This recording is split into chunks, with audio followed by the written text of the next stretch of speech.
rekaman kehidupan kita secara utuh sejak terlahir sampai ajal datang merenggut nyawa. Barangkali mirip dengan video sekarang ini, di mana terekam dengan baik seluruh kegiatan kita sejak yang sekecil-kecilnya sampai kepada yang sebesar-besarnya. Untuk kemudian kita pun menerima balasan. In khairan fa khairun wa in syarran fa syarrun. Kalau baik ya baik balasannya, kalau jahat ya jahat juga balasannya. Catatan-catatan kita diberikan. Kalau banyak kebajikannya diberikan di tangan kanan dengan cara yang halus.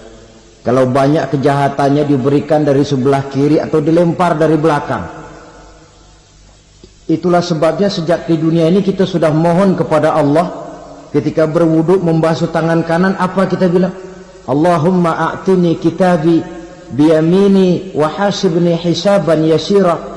Ya Allah, berikan saya kitab di tangan kanan, dan kalau saya memang perlu dihisap, hisaplah saya yang seringan-ringannya. Tangan kiri berlindung kita kepada Allah. Jangan sampai diberikan kitab di tangan kiri atau dari arah sebelah belakang. Wa a'udzubika an tu'tiya kitabi bishimali aw min wara'i zuhri. Dari arah sebelah belakang. Na'udzubillah min dzalik. Setelah selesai lewat proses penghisaban, lewat mizan, timbangan, maka yang sudah selesai dihisab itu bergeraklah menuju sirat, jembatan yang terbentang menuju surga melalui neraka. Saudara-saudara, panjangnya perjalanan sirat itu memakan waktu ratusan tahun. Tetapi orang yang lewat di atas sirat pun macam-macam, bergantung amalannya ketika di dunia ini.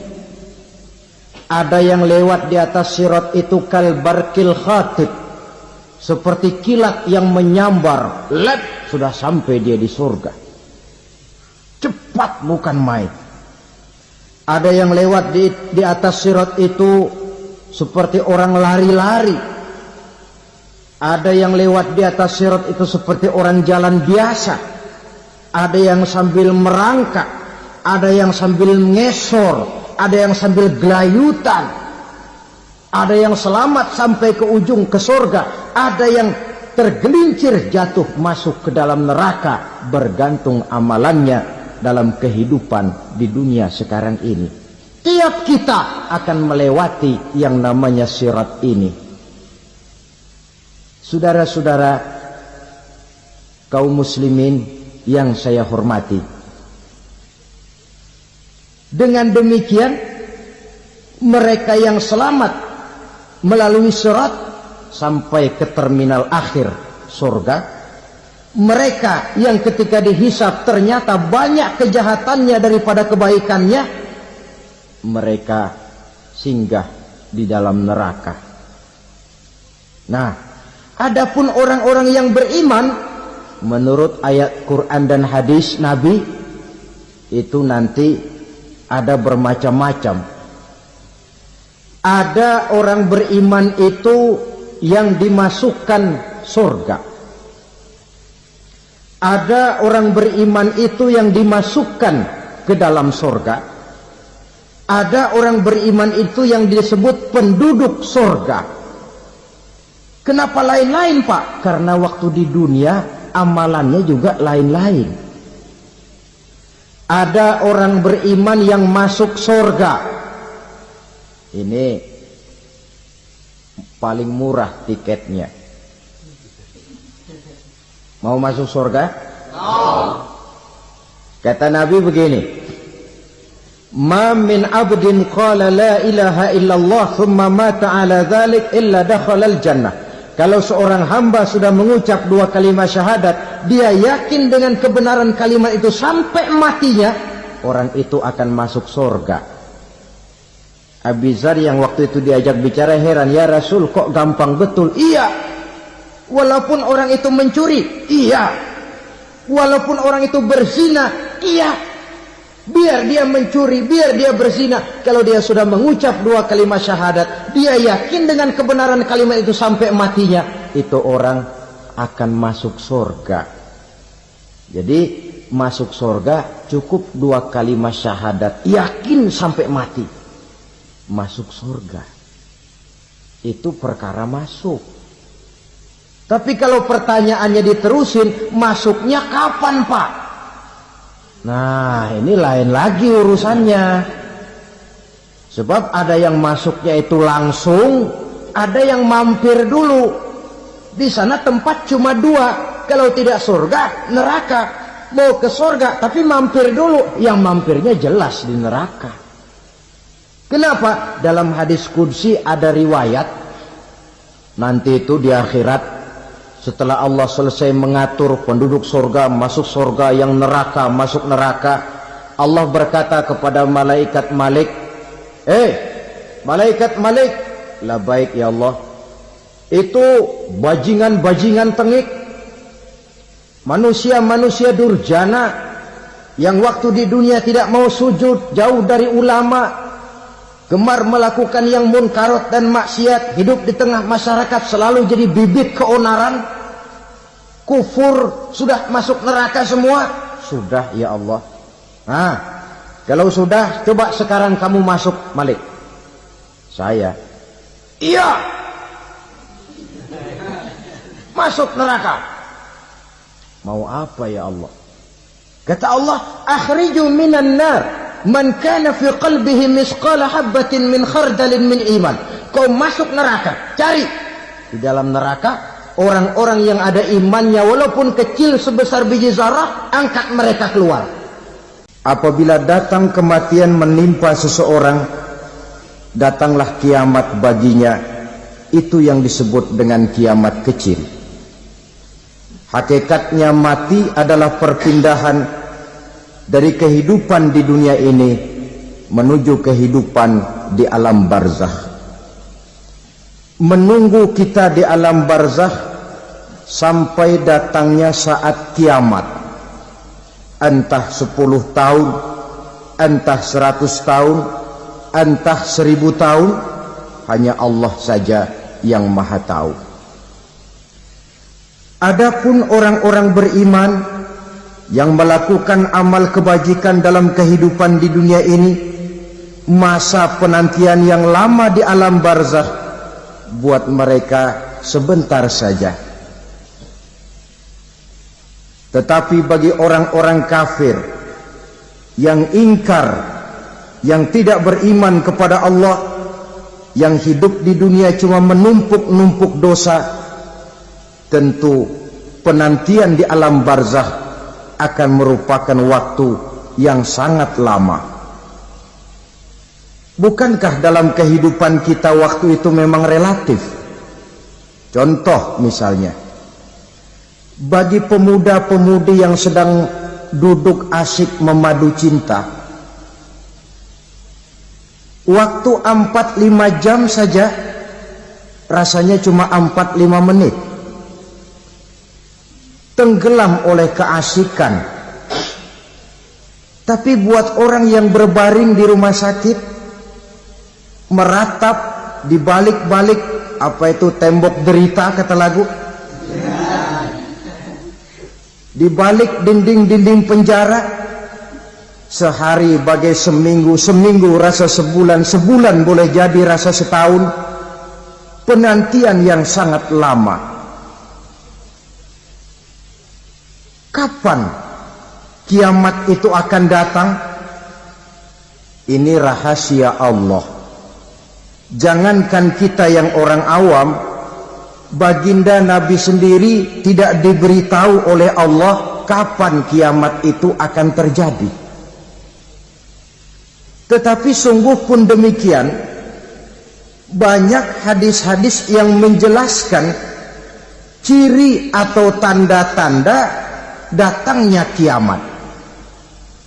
Nah, kalau sudah bicara soal tanda, tanda kiamat itu ada 2. Pertama yang disebut alamatus sughra, tanda-tanda kecil. Ini waktunya masih ada tenggang. Ada yang dinamakan alamatul kubra, tanda-tanda besar, artinya kiamat sudah diambang pintu. Apa tanda-tanda kecil dari datangnya hari kiamat itu? Misalnya kata Nabi, apabila ilmu sudah diangkat oleh Allah, artinya apabila ulama sudah banyak wafat, minat orang belajar agama berkurang, lalu kebodohan nampak merajalela di mana-mana, zina dikerjakan secara terbuka, minuman-minuman keras jadi kebanggaan, itu termasuk di antara tanda-tanda kecil terjadinya hari kiamat. Apalagi misalnya iza waladatil ammatu rabbataha, apabila budak sudah melahirkan tuan. Apa maksudnya? Ada yang mentafsirkan apabila anak sudah bisa membudaki orang tuanya. Orang tua yang melahirkan dia, yang membesarkan dia, demi setelah si anak besar jadi orang berpangkat, bertitel, berharta, berkedudukan, jadilah orang tua itu budaknya. Sehingga sering dibilang kalau orang tua kaya, anak jadi raja. Tapi kalau anak yang kaya, orang tua sering jadi budak. Apalagi munculnya fitnah yang bergelombang, timbul perang antara dua bangsa yang besar, waktu berjalan terasa sangat pendek sekali. Itu merupakan tanda di antara tanda-tanda kiamat. Termasuk di dalamnya sulit membedakan mana laki, mana perempuan. Kan kalau tanda-tanda kayak begini sekarang sudah banyak kita lihat kan. Ulama banyak wafat, penggantinya sulit.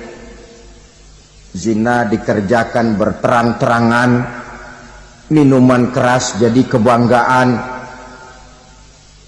banyak anak membudaki orang tuanya, sulit membedakan mana laki mana perempuan.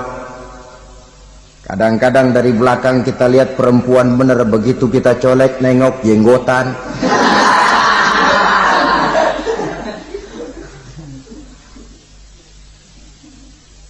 Ini termasuk tanda-tanda kecil, masih ada tenggang sampai akan terjadinya kiamat itu. Nah, yang dimaksud dengan tanda-tanda besar, ini tanda besar artinya kiamat sudah diambang pintu. Pertama, matahari terbit dari sebelah barat. Apabila matahari sudah terbit dari arah sebelah barat, tertutuplah sudah pintu taubat. Bersabda Nabi kita, la taqumus sa'atu hatta tatlu'a syamsu min maghribiha. Tidak akan datang hari kiamat sampai matahari terbit dari arah sebelah barat. Fa iza tala'at, manakala matahari telah terbit dari arah sebelah barat, wara'ahan nasu, manusia banyak menyaksikan itu, amanu ajma'un, mereka pun lalu beriman. Yang tadinya kafir, yang tadinya ingkar, yang tadinya membangkang, setelah melihat matahari terbit dari sebelah barat, buru-buru beriman, berlomba-lomba mengucap dua kalimat syahadat. Tapi apa yang terjadi? Kata Nabi, wadzalika hina la yanfa'u nafsan imanuha lam takun amanat min qabl. Hari itu adalah hari yang iman sudah tidak berguna lagi bagi seseorang apabila sebelumnya memang dia tidak pernah beriman. Au kasabat fi imaniha khaira, atau beriman tetapi tidak pernah melakukan kebajikan di dalam keimanannya itu. Hari yang sudah kasib, hari yang sudah terlambat, beriman tidak akan ada gunanya lagi. Ini pelajaran buat kita. Sebelum sang surya terbit dari sebelah barat, sebelum nafas sampai di tenggorokan, artinya pintu taubat masih terbuka. Kalau dua hal itu sudah terwujud, nafas sudah sampai di kerongkongan atau matahari sudah terbit dari arah sebelah barat, tertutuplah sudah pintu taubat. Tak ada lagi gunanya pangkat, jabatan, harta, bahkan beriman pun dalam suasana macam itu, too late, kata orang Kulon. Sudah terlambat. Matahari terbit dari arah sebelah barat. Itu tanda besar, artinya kiamat sudah di ambang pintu. Lalu apalagi tanda besar? Munculnya Dajjal. Dajjal artinya pendusta-pendusta yang menyesatkan manusia. Ada dua macam Dajjal, saudara. Ada Dajjal kecil. Ini Dajjal kelas teri. Kalau ini sejak zaman Rasulullah sudah ada itu. Tiap zaman ada. Di zaman Rasulullah misalnya ada yang bernama Aswad al-Unsi dari Yaman. Ada yang namanya Musailamah al-Kazzab dari Yamamah. Ada yang namanya Ibnu Sayyad dari Madinah. Ini Dajjal di zaman Rasul. Musailamatul Kazzab memproklamirkan diri jadi nabi dia. Di zaman Rasul masih hidup. Ini Dajjal zaman Nabi. Di zaman sahabat muncul Dajjal. Di zaman kita sekarang ini Dajjal pun gentayangan. Dajjal kelas teri. Kerjanya mendustakan manusia, menyesatkan manusia, memalingkan manusia dari jalan yang benar dan diridhoi oleh Allah Subhanahu wa taala. Adapun yang merupakan tanda besar dari datangnya kiamat, Dajjal kelas kakap. Pembohong-pembohong besar yang menyesatkan masyarakat manusia berpaling dari jalan Allah mengikuti jalan mereka. Apa sih ciri Dajjal itu? Kata Nabi dalam hadis Bukhari Muslim, Innad Dajjala, sesungguhnya yang namanya Dajjal itu yakhruju, satu saat akan muncul mendekati hari kiamat. Wa inna ma'ahu ma'an, si Dajjal ini membawa air, wa naran, dan juga membawa api. Dua simbol. Di tangan yang satu dia bawa air, di tangan yang satu dia bawa api. Wa ammal ladzi yarahu an-nasu ma'an fanarun. Adapun yang orang banyak lihat air, hakikatnya adalah api. Yang dilihat api, hakikatnya adalah air. Oleh sebab itu, kalau api yang ditawarkan, ambillah air. Kalau air yang ditawarkan, pilihlah api. Maksudnya apa ini? Ini bahasa simbol, saudara-saudara. Dajjal bicaranya seolah-olah untuk kepentingan manusia. Menawarkan surga. Surga yang dia tawarkan hakikatnya neraka. Hai manusia, kalau kau mau bahagia, jangan dekat-dekat dengan agama. Solat itu tidak efektif dan efisien, tidak produktif dari segi ekonomi itu. Menghadiri majelis taklim cuma buang-buang waktu. Tahajud, tasbih, tahlil, baca Quran, apa itu? Pekerjaan mubazir saja. Hidup ini cuma sekali, masa yang cuma sekali, manfaatkan dengan sebaik-baiknya. Mumpung, dibawanya sifat mumpung tetapi dalam pengertian yang sangat negatif. Bicaranya seolah-olah untuk kepentingan manusia, tetapi sebenarnya menjerumuskan manusia. Menawarkan air, tapi sebenarnya api. Menawarkan api, tapi hakikatnya air. Buat apa kamu sholat?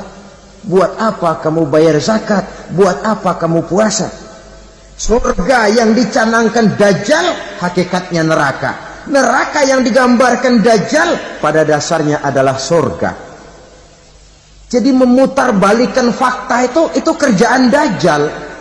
Yang hak jadi batil, yang batil dibilang hak, yang benar jadi salah, yang salah malah jadi benar. Tuntunan disuruh jadi tontonan, tontonan malah menjadi tuntunan. Itu pekerjaan Dajjal profesinya. Zamannya Nabi Adam, Dajjalnya kan iblis. Betul?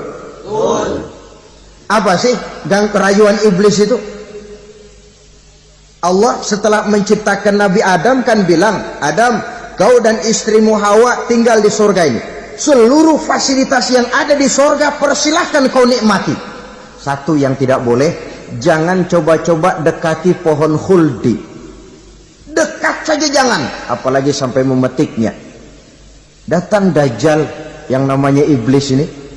Adam, kamu tahu nggak kenapa tidak boleh makan buah khuldi? Ya nggak tahu, pokoknya saya dilarang.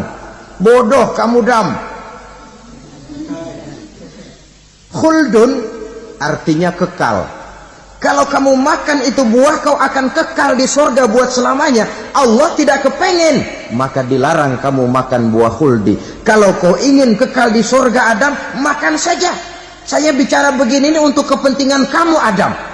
Ini kan ciri-ciri Dajjal. Bicaranya sih seolah-olah untuk kepentingan Nabi Adam. Hakikat sebenarnya menjerumuskan Nabi Adam supaya ingkar dan melanggar larangan dari Allah Subhanahu wa ta'ala. Jadi setelah muncul Dajjal, timbul kekacauan-kekacauan di masyarakat. Banyak yang terpengaruh, terpedaya dan terpesona. Termasuk mereka yang memproklamirkan diri jadi nabi. Mereka yang memproklamirkan diri jadi rasul di zaman sesudah Rasulullah wafat, itu adalah Dajjal. Maka saya ingatkan, kalau di zaman kita sekarang ini ada orang ngaku jadi nabi, ada orang ngaku jadi rasul, biar bahasa Arabnya kental, Quran hafal, hadis ribuan hadis hafal, biar pakai serban sampai menyengser ke tanah, bahasa Arabnya fasih, tapi dia mengaku jadi nabi, jadi rasul, kita umat Islam wajib tidak percaya. Wajib untuk tidak percaya. Itulah Dajjal zaman kita sekarang ini. Tidak mustahil mereka datang mempengaruhi orang-orang awam supaya berpaling dari Rasulullah, mengikuti mereka. Nah, di akhir zaman nanti, mendekati hari kiamat, Dajjal ini muncul, Dajjal kelas kakap, menyesatkan masyarakat manusia untuk berpaling dari Islam, mengikuti seruan mereka. Apalagi di antara datangnya kiamat itu, tanda yang besar itu, turunnya Nabiullah Isa Al-Masih, putra Maryam. Menurut berbagai hadis yang sahih, Nabi Isa Al-Masih nanti akan turun lagi. Tidak membawa risalah yang baru, tapi meluruskan risalah Islam ini yang telah banyak ditinggalkan oleh masyarakat. Bahkan ada hadis menjelaskan beliau akan membunuh Nabi, mematahkan kayu-kayu salib, lalu melaksanakan haji dan umrah mengikuti syariat Nabi Muhammad, bukan membawa agama baru. Menjadi semacam mujaddid, reformer, menyelamatkan manusia dari bisikan Dajjal. Bahkan ada riwayat yang menjelaskan bahwa Nabi Isa berhasil mengalahkan Dajjal, mengembalikan masyarakat manusia kembali kepada ajaran Islam yang datang dari Allah, dibawa oleh Rasulullah Sallallahu Alaihi Wasallam. Dengan kata lain, turunnya Nabi Isa bukan sebagai Nabi dan Rasul baru, tetapi mengikuti syariat Nabi kita Muhammad Sallallahu Alaihi Wasallam. Saudara hadirin, ibu-ibu hadirat yang saya hormati, kemudian apalagi di antara tanda-tanda besar akan datangnya kiamat itu? Keluarnya asap atau awan. Kata Nabi, inna min asyrati sa'ah dukhanan yamla'u ma bainal masyriqi wal maghrib. Di antara tanda-tanda kiamat, munculnya awan atau asap yang memenuhi antara langit dan bumi. Ini pun diperkuat dalam surah Ad-Dukhan ayat 10. fartaqib yauma ta'ti as-sama' bidukhanin mubin fayughshan nas hadza azabun alim. Bagi orang-orang yang beriman, mereka biasa-biasa saja. Tapi bagi orang kufur, datangnya asap dan awan ini merupakan azab yang kelewat pedih. Barangkali sedikit mendekati gambaran tentang azab yang pedih ini, saya ingatkan alam pikiran kita kepada peristiwa yang belum lama terjadi. Pernah dengar berita bocornya reaktor nuklir di Chernobyl, Uni Soviet? Pernah dengar? Nah. Bocornya reaktor nuklir di Chernobyl yang mengakibatkan ratusan bahkan sangat mungkin ribuan nyawa. Cuma satu reaktor. Bagaimana kalau seluruh cadangan nuklir yang dimiliki oleh para negara adik kuasa ini diledakkan? Bahkan yang konon menurut catatan, cadangan nuklir yang dimiliki bersama oleh Amerika dan Rusia sekarang ini sudah sanggup memusnahkan 6 miliar manusia. 1,5 kali lebih banyak dari jumlah manusia yang nongkrong di permukaan bumi ini. Saudara-saudara hadirin yang saya hormati,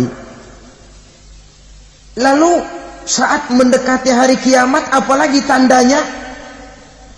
Setelah Nabi Isa wafat, pada saat turunnya yang kedua kali,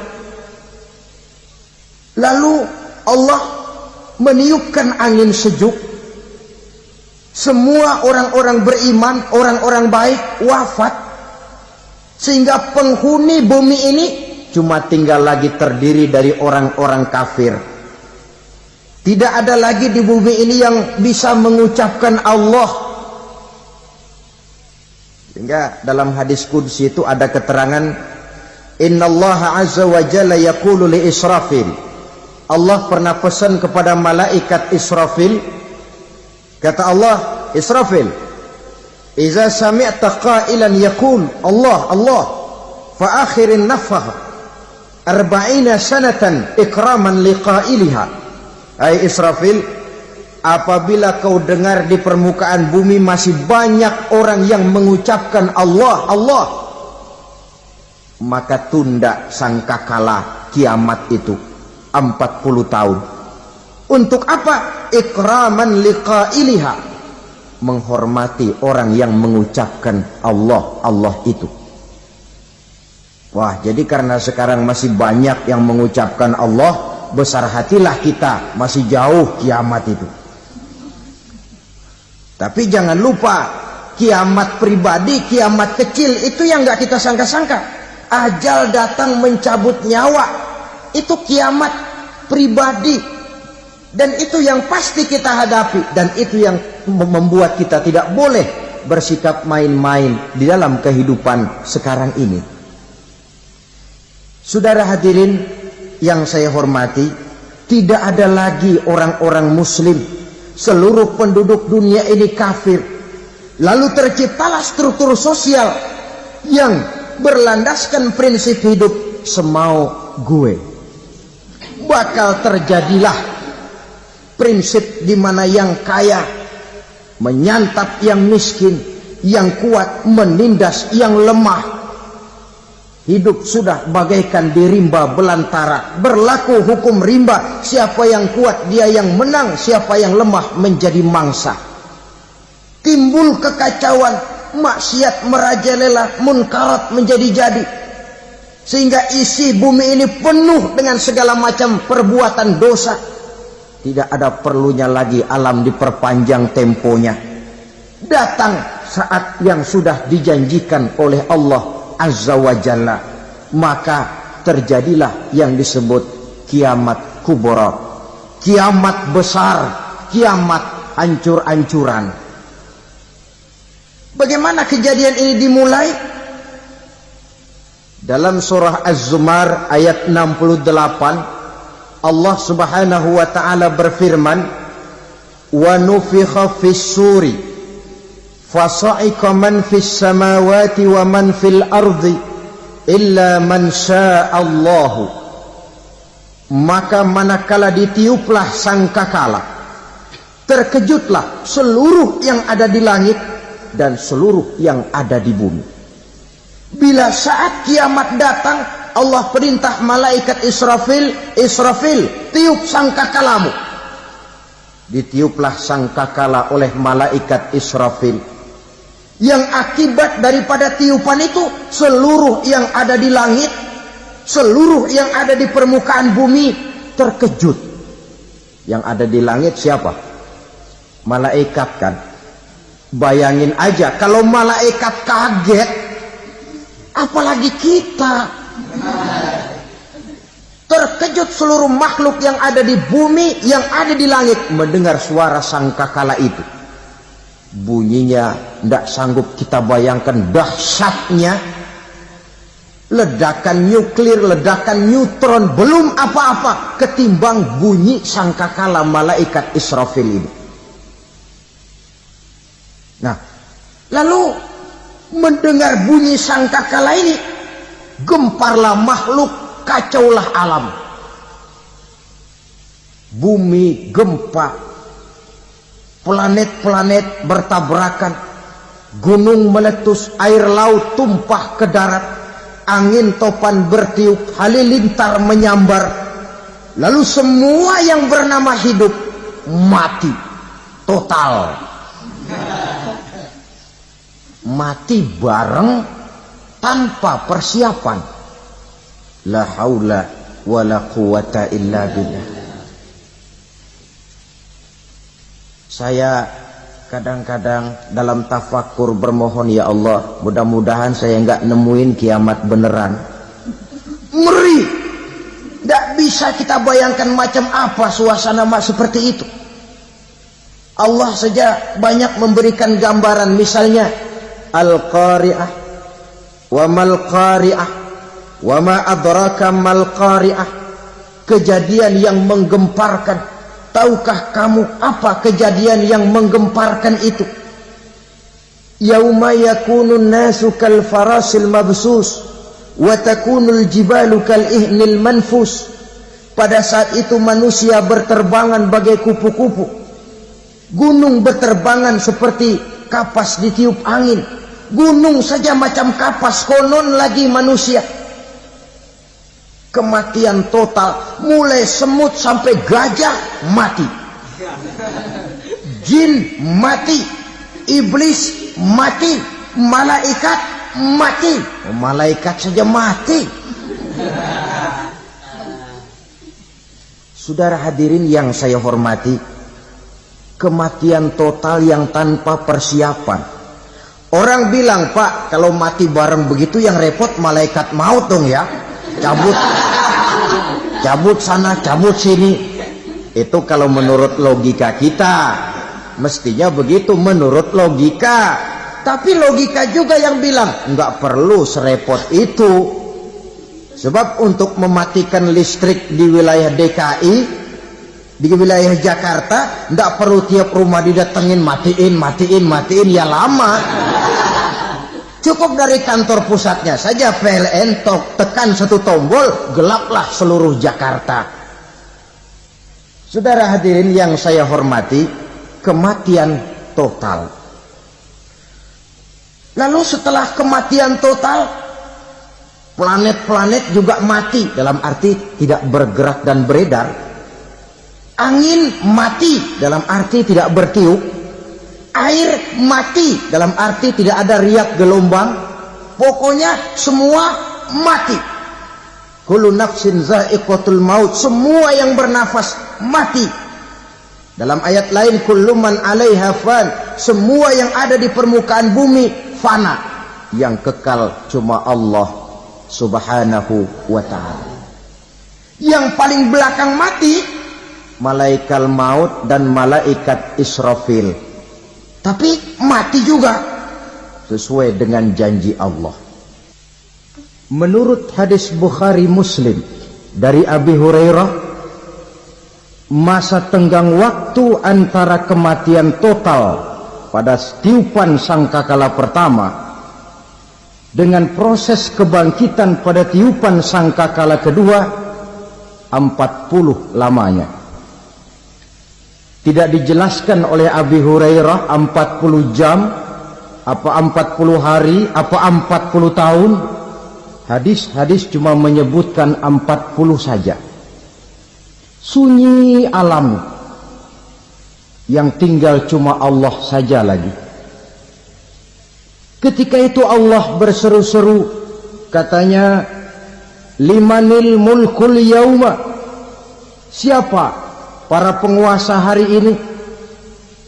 Mana itu raja-raja dan penguasa yang dulu mengaku jadi Tuhan? Fir'aun, mana Fir'aun sekarang? Yang dulu jadi raja, merasa berhasil, sombong, lalu tidak mau turun-turun dari kekuasaannya, sampai kepada puncak kekurang ajarannya mengangkat diri jadi Tuhan. Mana itu Fir'aun? Namrus, mana sekarang Namrus?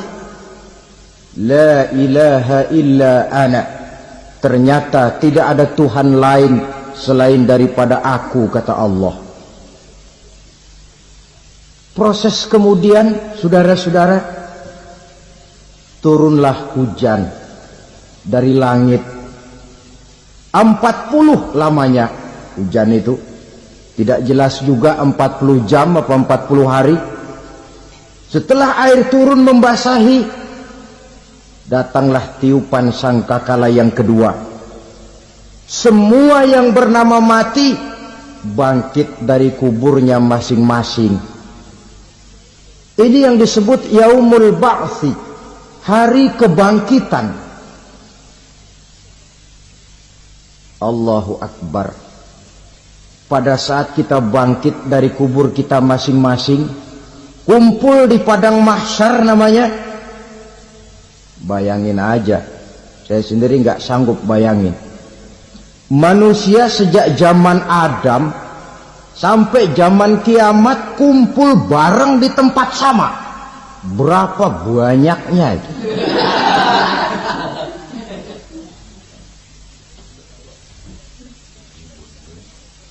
Dan yang luar biasa, menurut satu riwayat, pada saat bangkit itu, Masya Allah, roman muka kita berubah,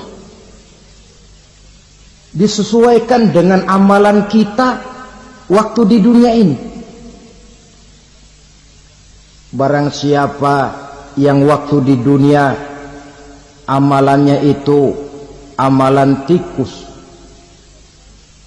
di akhirat nanti dia bangkit dari kubur, mukanya seperti muka tikus. Gagah betul badannya, tapi mukanya seperti tikus. Kenapa? Amalannya waktu di dunia seperti amalan tikus. Apa amalan tikus itu? Suka ngegeragoti barang yang sudah disimpan rapi-rapi. Orang sudah simpan uang rapi-rapi, simpan perhiasan rapi-rapi, digeragoti oleh tikus. Maling-maling, pencoleng-pencoleng, koruptor-koruptor, itu nanti di akhirat nanti kita lihat mukanya seperti muka tikus. Oh, ini waktu di dunia suka nyolong, mukanya seperti muka tikus. Barang siapa yang waktu di dunia ini amalannya itu amalan macan, dia akan bangkit nanti mukanya seperti muka macan. Apa amalan macan? Macan itu amalannya menang-menangan. Orang yang mau menang saja, nggak mau mengalah. Coba lihat di hutan, kenal hutan nggak? Di hutan, raja hutan di mana-mana pasti macan, betul kan? Betul. Padahal hutan belum pernah bikin pemilihan umum. Tapi macan tidak peduli ada pemilihan umum apa tidak, pokok saya raja. Sebab apa? Macan jadi raja itu bukan karena benar, tapi karena kuat jadi raja. Setelah dia jadi raja, rakyat hutan yang mesti dilindungi malah dimakan oleh raja macan. Kambing rakyat hutan dimakan oleh macan. Ayam rakyat hutan dimakan oleh macan. Itu nanti kita lihat di akhirat itu mukanya seperti muka macan, gagah betul. Lalu barang siapa yang di dunia ini amalannya itu seperti amalan anjing, nanti dia punya muka seperti muka anjing. Apa amalan anjing? Pertama, anjing itu kalau disuruh jaga rumah, dia tidak bisa membedakan mana maling, mana tamu. Biar yang datang maling, kalau bawa tulang, anjing kalem. Yang kedua, anjing itu akan setia kepada siapa saja yang memberinya roti. Siapa yang memberinya roti, itulah majikannya. Apa kata majikannya, pasti dia laksanakan. Soal benar atau salah, dia tidak peduli. Setelah anjing dapat roti, dia tidak punya pilihan lain kecuali bilang, abdi mah kumaha juragan wae ayeuna mah.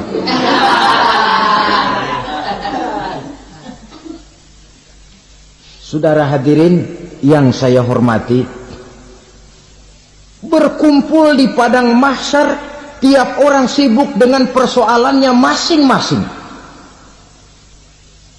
Matahari waktu itu didekatkan oleh Allah, panas luar biasa. Ada yang saking panasnya itu mencucurkan peluh keringat sampai sebatas mata kakinya. Ada yang keringatnya sampai sedengkulnya, ada yang keringatnya sampai sepusatnya, ada yang keringatnya mengalir sampai sebahunya. Ada yang kelelap oleh keringatnya sendiri, sementara orang di sampingnya nggak apa-apa. Bergantung lagi amalan dia waktu di dunia ini. Saudara-saudara, sebagian orang dalam kepanikan padang mahsyar berombong-rombong datang mereka menghadap Nabi Adam. Ya Adam, anta abal bashar. Hai Adam, Tuhan adalah bapak moyang manusia. Kami sebentar lagi akan disidang, dimintakan pertanggungan jawab. Tolonglah kami, hai Adam. Kata Nabi Adam, jangankan nolongin sampean, saya sendiri tanggung jawab di hadapan Allah. Ketika dulu tidak boleh makan khuldi, saya serobot. Sudahlah, urus diri masing-masing saja, nafsi. Begitu kata Nabi Nuh, begitu kata Nabi Ibrahim. Tiap orang bertanggung jawab sendiri-sendiri. Ketika itulah saudara-saudara, nikmatnya menjadi umat Nabi besar Muhammad sallallahu alaihi wasallam. Sebab apa? Walaupun menurut abjad kita ini umat paling belakang, kan paling belakang kita ini toh, karena Nabi Muhammad adalah Nabi akhir. Tapi akan dihisap lebih dulu, lewat di atas sirat lebih dulu, masuk surga lebih dahulu ketimbang umat-umat belakangan. Ketika Rasul mendekati ajal, beliau tanyakan itu kepada malaikat Jibril. Malaikat Jibril berkata, Muhammad jangan khawatir, Allah sudah berjanji, inni haramtul jannata ala sairil anbiya hatta tadkhulaha anta, wa haramtuha ala sairil umami hatta tadkhulaha ummatuka. Surga aku haramkan buat seluruh nabi kecuali kalau engkau Muhammad sudah masuk ke dalamnya, dan surga aku haramkan buat seluruh umat kecuali kalau umatmu Muhammad sudah masuk ke dalamnya. Logikanya, walaupun menurut abjad kita umat paling belakang, bakal dihisab paling dulu, lewat di atas sirat paling dulu, masuk surga paling dulu, kalau mampir ke neraka juga paling dulu. Ya resiko. Jangan mau enaknya aja paling dulu. Saudara hadirin yang saya hormati, setelah masa kebangkitan itu jangan dikira begitu bangkit langsung diperiksa. Masih menunggu menanti ribuan tahun perhitungan padang mahsyar untuk sampai kepada proses yang disebut yaumul hisab, hari perhitungan. Seorang demi seorang bakal dipanggil. Bayangkan saja, Kita se-RT saja di absen, kadang-kadang perlu waktu lama. Ini manusia sejak zaman Nabi Adam sampai datang hari kiamat, satu demi satu disidang di hadapan Qadhi Rabbul Jalil. Status sosial copot sudah waktu itu. Yang pernah jadi hartawan di situ tidak lagi kelihatan kehartawanannya. Yang pernah jadi jenderal tidak lagi dipanggil jenderalnya. Yang ustadz tidak lagi dipanggil al-mukarramnya. Seluruh status sosial selesai. Dipanggillah kita seorang demi seorang menghadap Qadhi Rabbul Jalil. Bagaimana proses penghisaban itu? Pertama, proses tanya jawab. Di antaranya ada hadis menyatakan, lan tazula qadama 'abdin yaumal qiyamah hatta yus'ala an arba'i khisalin. Besok di hari kiamat tidak akan bergeser telapak kaki seorang hamba sampai dia ditanya lebih dulu tentang 4 persoalan. Tentang ilmunya. Kemana ilmu itu diamalkan? Tentang umurnya. Di mana umur itu dihabiskan? Tentang masa mudanya. Kemana masa muda itu dipakai? Tentang hartanya. Dari mana harta itu didapat dan kemana harta itu dibelanjakan. Ini termasuk proses tanya jawab. Jadi kalau istilah pengadilan dunia, nama Fulan bin Fulan. Kamu waktu di dunia diberikan umur panjang untuk apa? Pernah mengalami masa muda, kemana kau habiskan masa remajamu? Kau diamanahkan ilmu, dengan apa ilmumu kau amalkan? Kau diberikan harta, dari mana harta kau dapat, kemana kau belanjakan? Tak seorang pun yang bisa mungkir. Sebab apa? Dikala itu yang menjadi saksi bukan orang. Yang menjadi saksi adalah seluruh anggota badan kita. Tangan bicara, kaki jadi saksi terhadap seluruh amalan yang pernah kita kerjakan pada saat kehidupan di alam dunia ini. Selesai proses tanya jawab, lalu diperlihatkan buku catatan kita waktu hidup di dunia ini. Jangan lupa Allah itu menyiapkan 2 superkomputer kepada kita. Sebelah ditempelin sebelah kanan, yang sebelah tempelin di sebelah kiri. Komputer itu namanya Raqib dan Atid. 2 malaikat yang apabila baik kita lakukan, refleks saja akan menulis kebajikan kita. Jahat kita kerjakan, akan tertulis. Catatan itu nanti diperlihatkan kepada kita. Waduh, alangkah malunya pada saat diperlihatkan catatan kita, buku rapot kita merah melulu. Barangkali diperiksa sambil diomelin, brengsek lo. Buku merah melulu begini, bagaimana waktu hidup di dunia?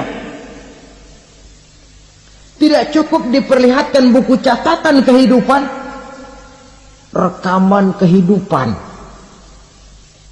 Rekaman kehidupan kita secara utuh sejak terlahir sampai ajal datang merenggut nyawa. Barangkali mirip dengan video sekarang ini, di mana terekam dengan baik seluruh kegiatan kita sejak yang sekecil-kecilnya sampai kepada yang sebesar-besarnya. Untuk kemudian kita pun menerima balasan. In khairan fa khairun wa in syarran fa syarrun. Kalau baik ya baik balasannya, kalau jahat ya jahat juga balasannya. Catatan-catatan kita diberikan. Kalau banyak kebajikannya diberikan di tangan kanan dengan cara yang halus. Kalau banyak kejahatannya diberikan dari sebelah kiri atau dilempar dari belakang. Itulah sebabnya sejak di dunia ini kita sudah mohon kepada Allah. Ketika berwudu membasuh tangan kanan, apa kita bilang? Allahumma a'tini kitabi biyamini wa hasibni hisaban yasira. Ya Allah, berikan saya kitab di tangan kanan, dan kalau saya memang perlu dihisap, hisaplah saya yang seringan-ringannya. Tangan kiri berlindung kita kepada Allah. Jangan sampai diberikan kitab di tangan kiri atau dari arah sebelah belakang. Wa a'udzubika an tu'tiya kitabi bishimali aw min wara'i zuhri, dari arah sebelah belakang. Na'udzubillah min dzalik. Setelah selesai lewat proses penghisaban, lewat mizan, timbangan, maka yang sudah selesai dihisab itu bergeraklah menuju sirat, jembatan yang terbentang menuju surga melalui neraka. Saudara-saudara, panjangnya perjalanan sirat itu memakan waktu ratusan tahun. Tetapi orang yang lewat di atas sirat pun macam-macam, bergantung amalannya ketika di dunia ini. Ada yang lewat di atas sirat itu kalbarkil khatib, seperti kilat yang menyambar, lep, sudah sampai dia di surga. Cepat bukan main. Ada yang lewat di atas sirat itu seperti orang lari-lari. Ada yang lewat di atas sirat itu seperti orang jalan biasa. Ada yang sambil merangkak, ada yang sambil ngesor, ada yang sambil gelayutan, ada yang selamat sampai ke ujung ke surga, ada yang tergelincir jatuh masuk ke dalam neraka, bergantung amalannya dalam kehidupan di dunia sekarang ini. Tiap kita akan melewati yang namanya sirat ini. Saudara-saudara kaum muslimin yang saya hormati,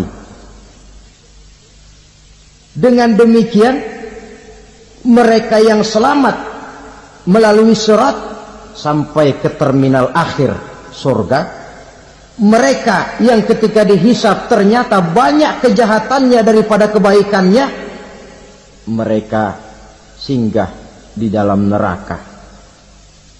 Nah, adapun orang-orang yang beriman menurut ayat Quran dan hadis Nabi itu nanti ada bermacam-macam.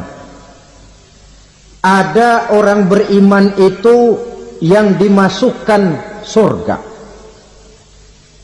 Ada orang beriman itu yang dimasukkan ke dalam surga. Ada orang beriman itu yang disebut penduduk surga.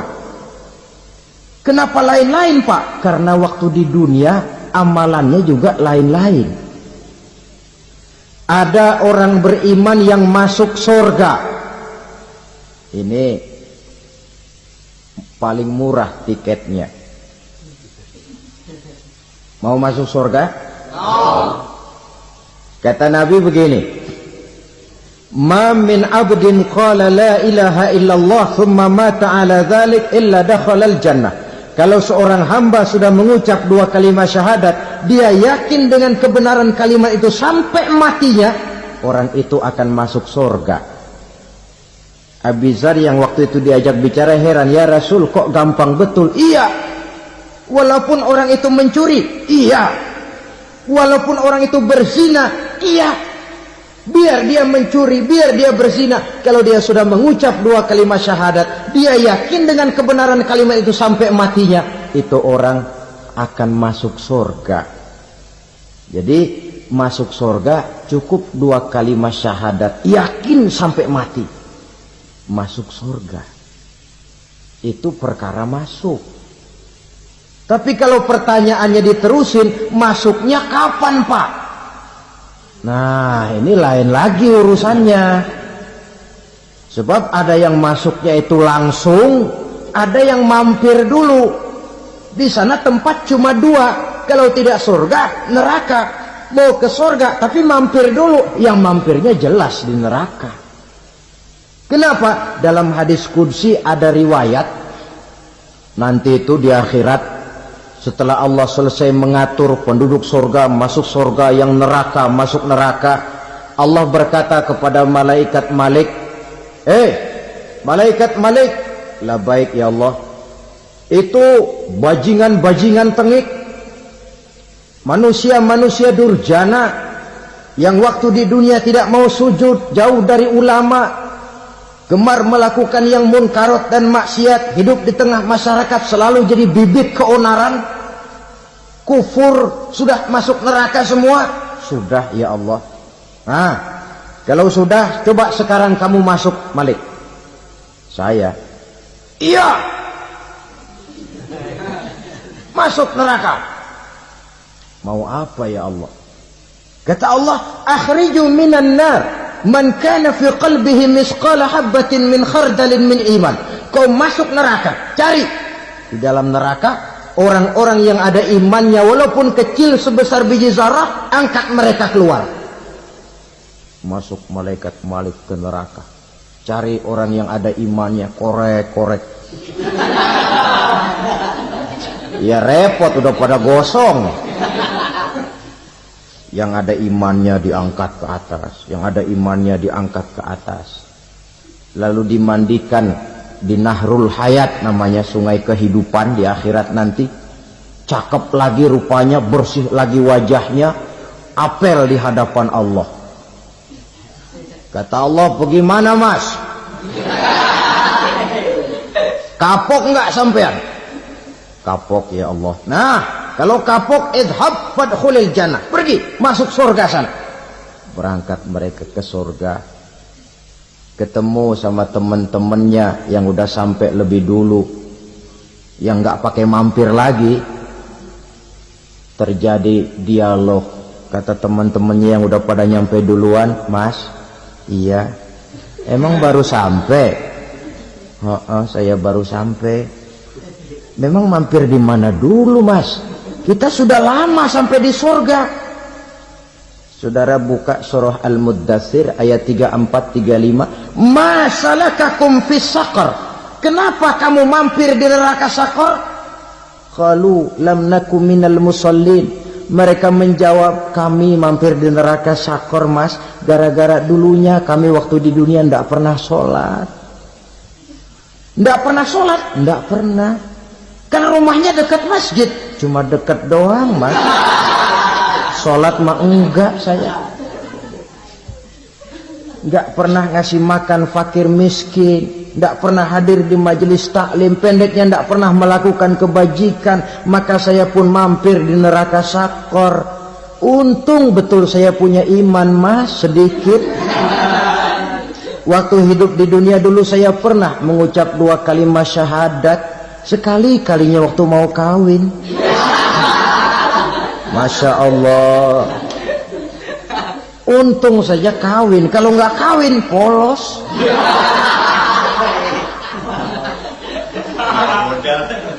Itu juga pengulu sudah setengah mati ngajarin. Asyhadu alla, asyaduaan, asyaduaan.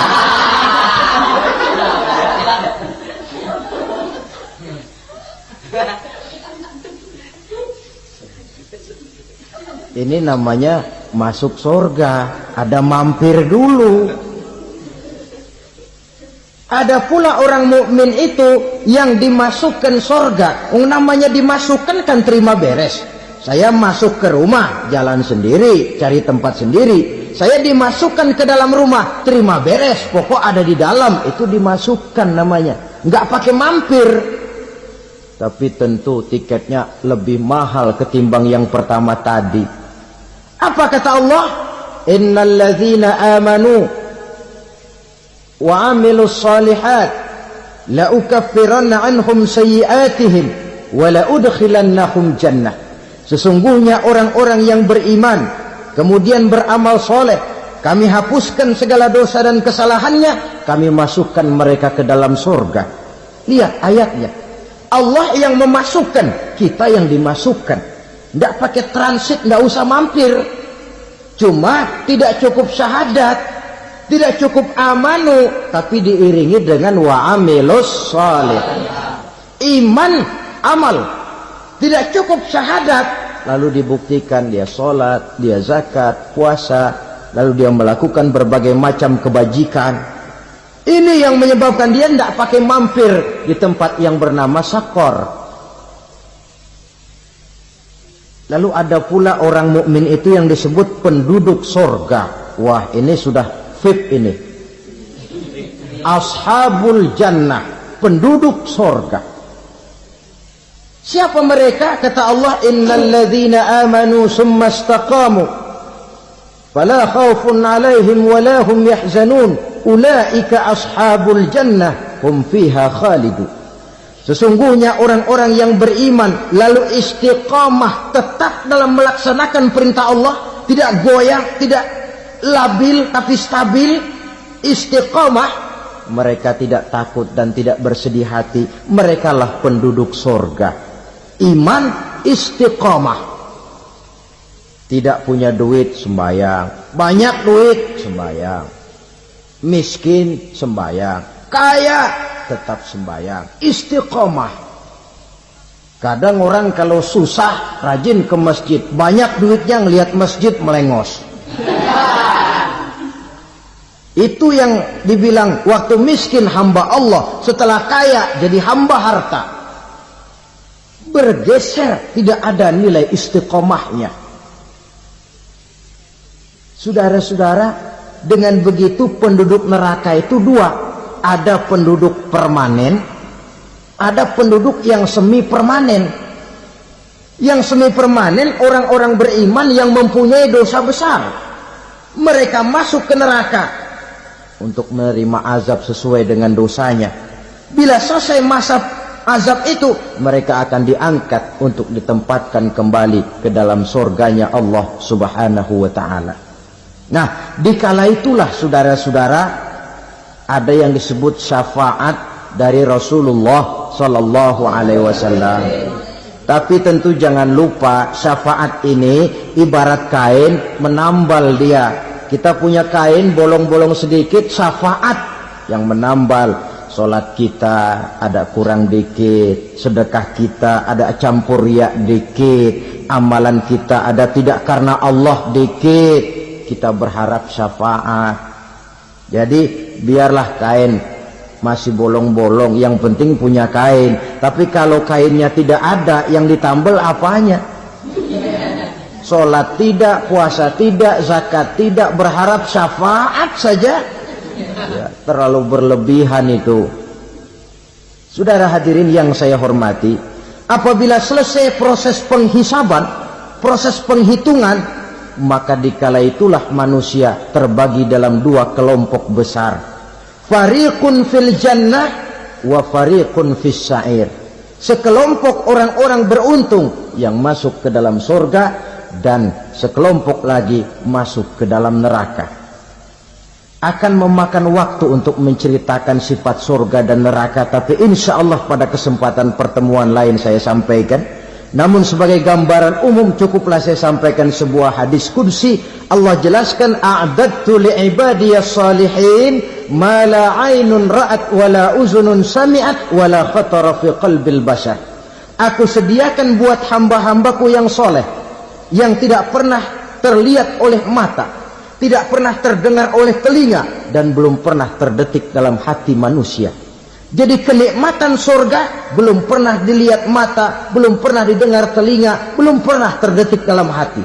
Pedihnya azab neraka belum pernah terlihat mata, belum pernah terdengar telinga, belum pernah terdetik dalam hati. Saudara hadirin yang saya hormati, oleh karena itu sebagai uraian akhir daripada kiamat ini, marilah sama-sama kita memanfaatkan hidup dengan sebaik-baiknya supaya jangan timbul penyesalan di hari kemudian nanti. Maksud utama daripada diutusnya Rasulullah sallallahu alaihi wasallam ke alam ini tidak lain adalah untuk memperbaiki akhlak manusia. 14 abad yang lalu, dari sebuah kota kecil yang tidak ada dalam peta, lahir satu proyek raksasa, proyek memperbaiki akhlak manusia. Di tengah-tengah dunia pada ketika itu, Eropa masih biadab, Afrika belum dikenal orang, Asia sungguh sangat terbelakang, dan semenanjung Arabia dari berbagai aspek kehidupannya dikenal sebagai masyarakat jahiliyah. 13 tahun pertama dari perjuangan selama periode Mekah, apa yang dilakukan oleh baginda Rasul tidak lain adalah memperbaiki akhlak manusia kepada Allah Subhanahu wa taala dengan menanamkan roh, jiwa dan semangat tauhid. Kita tahu bahwa masyarakat jahiliyah menyembah batu, menyembah patung, menyembah berhala yang mereka buat sesuai dengan kekayaannya masing-masing. 360 berhala di sekeliling Ka'bah merupakan bukti nyata dari sesembahan mereka. Yang kaya membuat berhala dari emas lalu disembah. Yang setengah kaya bikin patung dari perak lalu disembah. Yang hampir miskin bikin Tuhan dari kayu lalu disembah. Yang miskin benar tepung terigu diadonin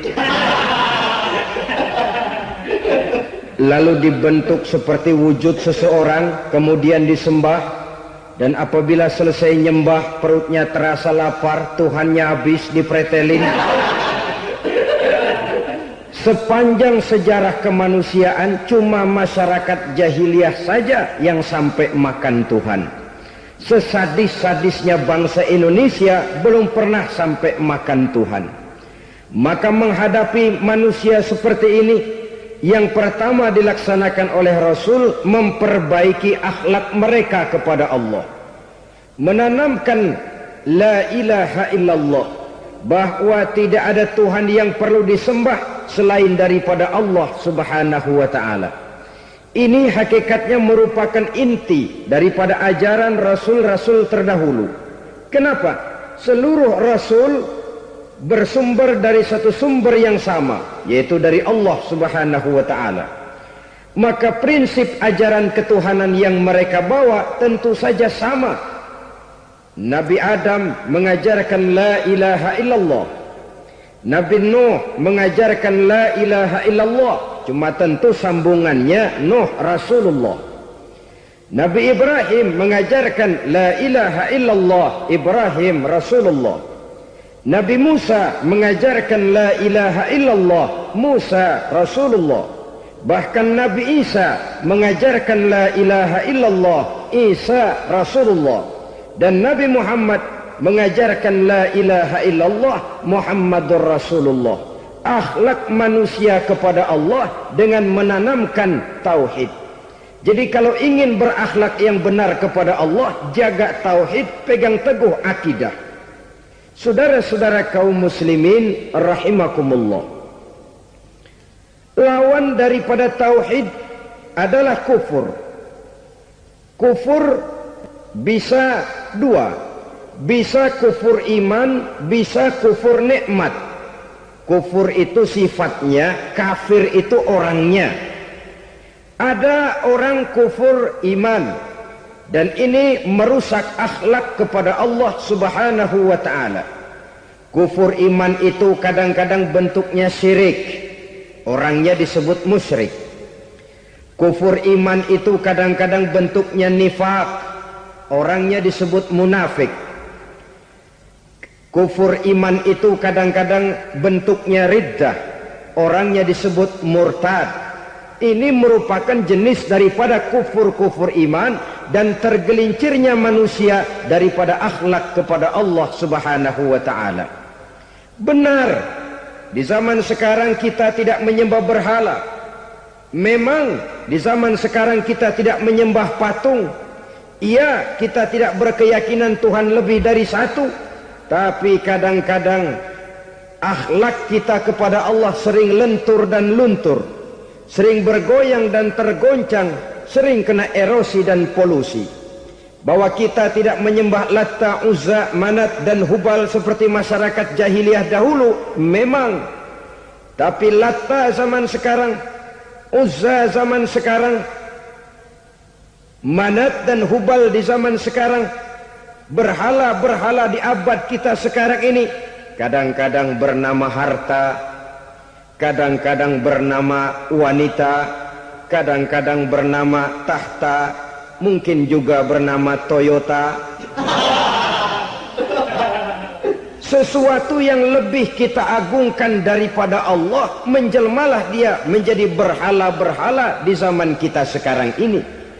Manakala kita di kantor sudah lebih takut kepada kepala bagian kita daripada kepada Allah, maka Tuhan kita barangkali adalah kepala bagian kita. Manakala kita sudah lebih takut kepada manusia daripada kepada Allah, bergeserlah akhlak kita kepada Allah, mengagungkan manusia dan menomorduakan Allah.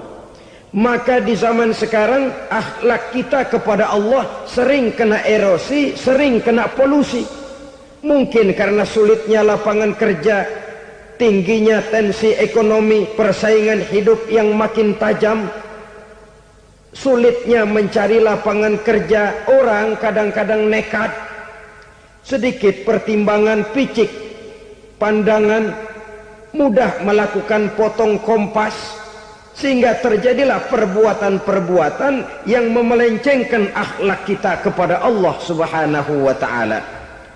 Kadang-kadang terjebak mempercayai selain daripada Allah, kadang-kadang terjebak di dalam mengagungkan yang selain daripada Allah lebih dari yang seharusnya. Terkenalah akhlak kita kepada Allah jaringan-jaringan erosi dan polusi. Kufur sebagai lawanan daripada tauhid merupakan sifat daripada orang yang tidak berakhlak kepada Allah. Bentuknya pertama bisa syirik. Syirik itu artinya meyakini ada Tuhan lain selain daripada Allah. Itu yang namanya syirik. Jadi percaya Tuhan ada, cuman Tuhannya kelebihan. Itu yang disebut syirik, dan itu merupakan cerminan dari akhlak yang rusak kepada Allah Subhanahu wa ta'ala. Berkeyakinan Tuhan lebih dari satu, berkeyakinan bahwa Tuhan itu beranak atau diperanakkan, atau mengagungkan sesuatu sama dengan Allah, atau menjadikan yang selain Allah sebagai tujuan akhir daripada perjalanan kehidupan ini, maka itu sudah terjebak kita dalam musyrik. Dan syirik satu dosa yang tidak berampun. Bahasa kasarnya, yang namanya syirik itu jenis bapak moyangnya dosa. Saudara-saudara, sebab itu saya pesan, kalau memang terpaksa, biasanya yang tinggal di kota-kota besar itu kalau tidak kepengen dosa kan susah. Kalau terpaksa harus bikin dosa, cari yang kecil-kecil saja, yang kira-kira taubatnya gampang. Umpamanya pulang sholat Jumat nukar sendal, umpama yaitu jelas dosa. Tapi dosa yang taubatnya agak mudah. Jangan sampai terjebak ke dalam syirik, menyekutukan Allah. Kalau sudah menyekutukan Allah, Allah dimadu, murka benar Allah kepada kita. Innallaha la yaghfiru ayyushraka bih wa yaghfiru ma duna dzalika liman yasha. Allah tidak akan memberi ampun kepada orang yang menyekutukannya dengan sesuatu, tapi Allah mau mengampunkan dosa yang selain itu bagi orang yang dikehendakinya. Jadi orang-orang yang sudah terjebak syirik, menyekutukan Allah, meyakini ada Tuhan lain selain daripada Allah, meyakini Tuhan beranak atau diperanakkan, bagaimanapun baiknya mereka di dunia, bagaimanapun sosial jiwanya, bagaimanapun pemurah tangannya memberikan santunan dan pertolongan kepada orang lain, kalau sudah syirik, seluruh nilai kebaikannya akan tidak ada gunanya lagi, karena tidak ada tempat nilai kebaikan itu bergantung. Sedangkan kita berbuat baik agar diterima oleh Allah. Kalau Allahnya marah kepada kita, siapa yang akan menerima nilai kebaikan itu sendiri? Ini bentuk yang pertama. Yang nyata-nyata menyembah berhala, syirik. Yang nyata-nyata beriktikad Tuhan lebih dari satu, syirik. Atau yang tersamar. Yang tersamar itu yang sering jadi penyakit kita. Saya sejak ada perkutut ini di rumah, perkutut, Saudara-saudara, yang merusak akhlak kepada Allah, yang merusak tauhid setelah syirik, bisa juga berbentuk nifak. Nifak itu sifatnya, orang yang punya sifat nifak disebut munafik. Asal katanya dari nafakun. Nafakun itu satu lubang yang punya dua muka, seperti goa, ada tempat masuk, ada tempat keluar. Maka munafik orang yang punya dua muka. Kalau bahasa kita, pandai bermain minyak di atas air. Manis jika berhadapan, balik belakang lain bicara. Sehingga apa yang dinamakan nifak, kata Imam Ali Al-Jurjani dalam kitab ta'rifatnya, izharul imanu bil lisan wa kitmanul kufri bil qalbi. Menyatakan, menampakkan iman dengan lidahnya, tapi menyembunyikan kekafiran dalam hatinya. Dengan kata lain, lidahnya mah iman, hatinya mah kafir. Padahal hati itu yang dilihat, padahal hati itu yang dinilai. Kenapa lidahnya mengaku iman? Ya mungkin karena kepepet, mungkin karena kepentingan, mungkin karena ingin mencari kelemahan orang, lalu dia pura-pura beriman. Tapi sesungguhnya hatinya kufur. Ini merupakan penyakit munafik. Dan terus terang, menghadapi orang munafik jauh lebih berat daripada menghadapi orang kafir. Kenapa? Munafik ini kan musuh dalam selimut.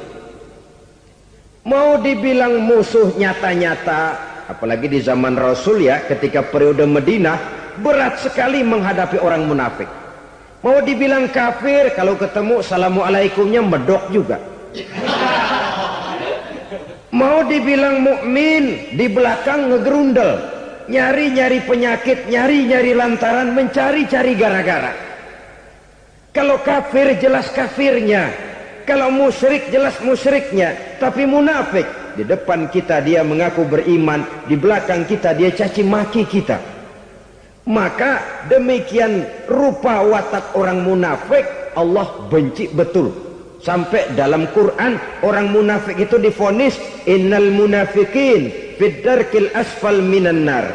Orang-orang munafik di dasar jurang neraka yang paling bawah, keraknya neraka.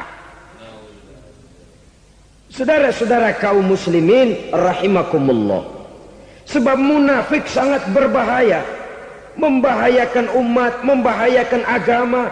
Di depan kita mereka ngaku pura-pura beriman, kalau pidato luar biasa, memuji agama setinggi langit, menampakkan seolah-olah dia orang yang dekat dengan agama. Saudara-saudara, agama penting, agama mutlak. Tapi yang ngomong begitu agamanya apa? Remeng-remeng.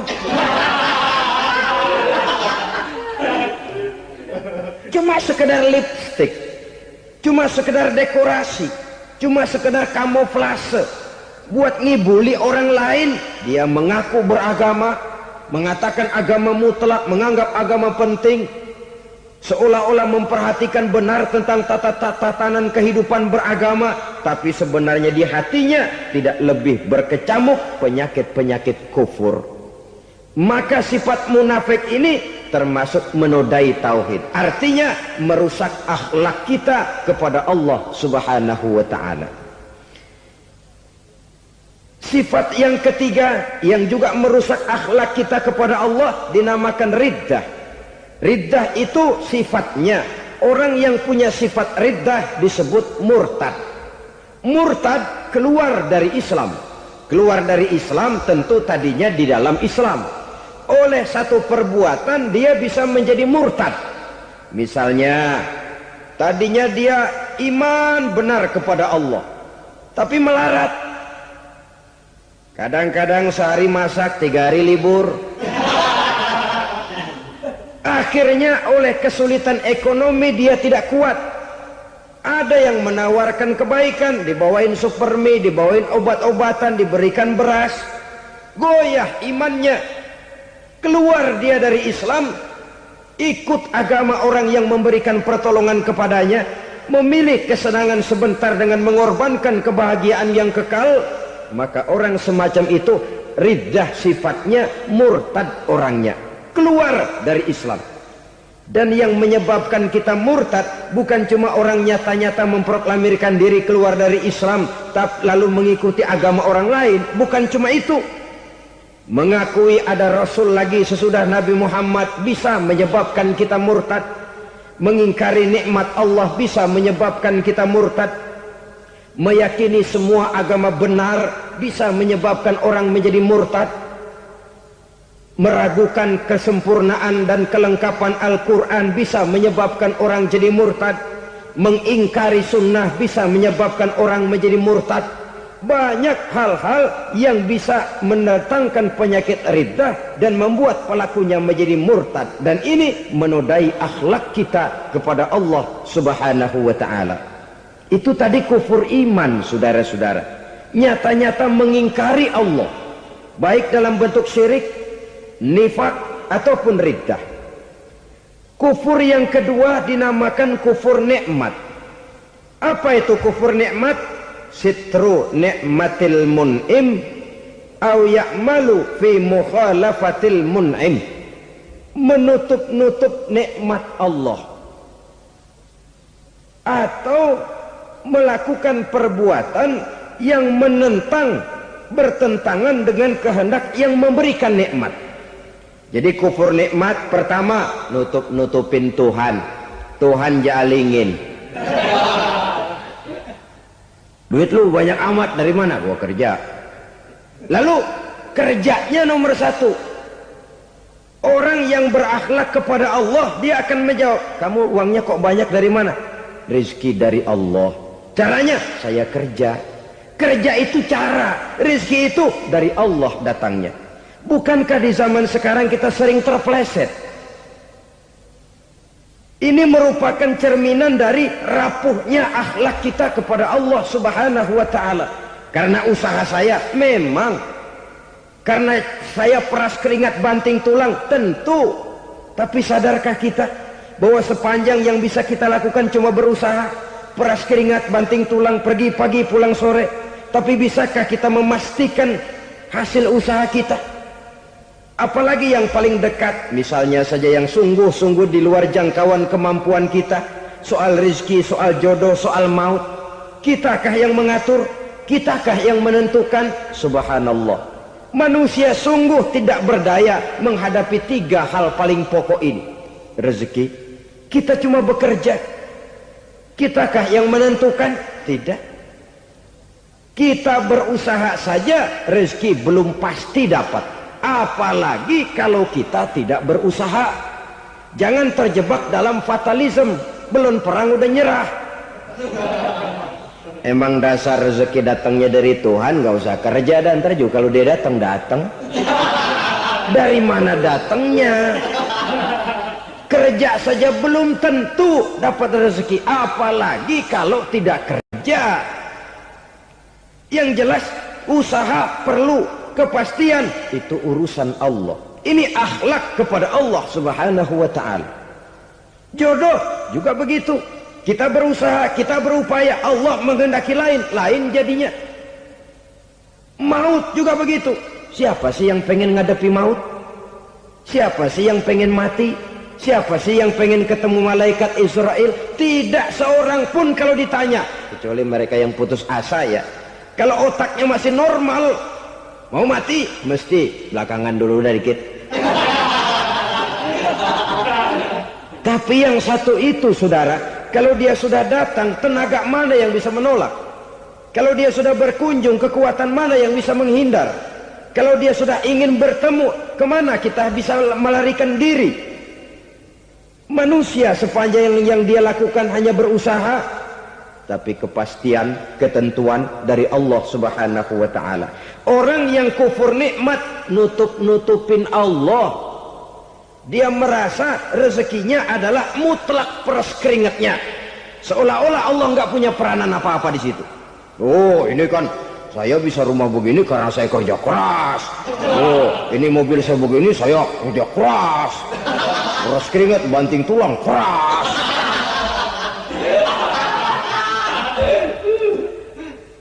Saudara-saudara kaum muslimin rahimahkumullah. Jadi menutup-nutupi Allah Akibatnya nanti kalau dia berhasil, Allah ketutupan. Kalau dia gagal, orang lain dicaci maki, dicari kambing hitam. Yang kambing hitam kan mahal. Karena orang sering cari-cari kambing hitam. Jarang orang mau jujur kalau bertemu kesulitan lalu mencari sebab pada dirinya sendiri. Yang paling enak ya nyalain orang. Lo begitu. Orang lain yang paling enak kita salahin. Au ya'malu fi mukhalafatil mun'im, atau dia melakukan sesuatu yang tidak sesuai dengan kehendak yang memberikannya nikmat. Diberikan kita tangan, mulut sih nggak berhenti, terima kasih Tuhan, alhamdulillah saya dikasih tangan. Cuma nih tangan enteng mat nabokin orang mulu. Itu sudah mukhalafatul mun'im, bertentangan dengan kehendak yang memberikan nikmat. Diberikan harta, mulutnya mah basah, terima kasih Tuhan, alhamdulillah dikasih harta, tapi pelitnya minta ampun, kikir koret medit. Ini juga termasuk kufur nikmat, mempergunakan suatu nikmat bertentangan dengan kehendak daripada yang memberikan nikmat itu sendiri. Saudara-saudara kaum muslimin rahimakumullah, oleh karenanya kufur iman memang lebih bahaya daripada kufur nikmat. Tapi jangan lupa, kufur nikmat bisa menyeret orang kepada kufur iman. Nah kalau Allah udah dialingin, Tuhan sudah dinomor duain, lama-lama kenapa dia tidak mendewakan dirinya sendiri, mendewakan pangkatnya, mendewa-dewakan otaknya, mendewa-dewakan kemampuannya? Pada awalnya dia memang cuma kufur nikmat, tapi lambat laun kalau ini tidak diobati secara pasti orang akan mengarah kepada kufur iman. Bisa berbentuk syirik, bisa berbentuk nifak, bisa berbentuk riddah. Saudara-saudara, oleh karena itu menjaga akhlak kepada Allah mutlak penting. Sebab apa? Kita tidak berakhlak kepada manusia saja, kita dikucilkan dari pergaulan. Kalau kita tidak berakhlak kepada Allah, dikucilkan oleh Allah. Hadis qudsi menyatakan, man lam yashkur ala na'mai wa lam yasbir ala balai falyakhruj min tahtis samai falyatlub rabban siwaya. Kata Allah, siapa orang yang tidak mau bersyukur terhadap nikmat yang aku berikan kepadanya dan tidak mau sabar terhadap ujian yang aku berikan kepadanya, falyakhruj min tahtis samai, persilahkan saja keluar dari kolong langitku, waliyatlub rabban siwaya, tolong cari Tuhan lain selain daripada aku. Murka Allah, diusir, cuman gak kedengeran aja. Siapa yang tidak mau syukur terhadap nikmatku, siapa yang tidak mau sabar terhadap ujian yang aku berikan kepadanya, persilahkan keluar dari kolong langitku ini, cari Tuhan lain selain aku.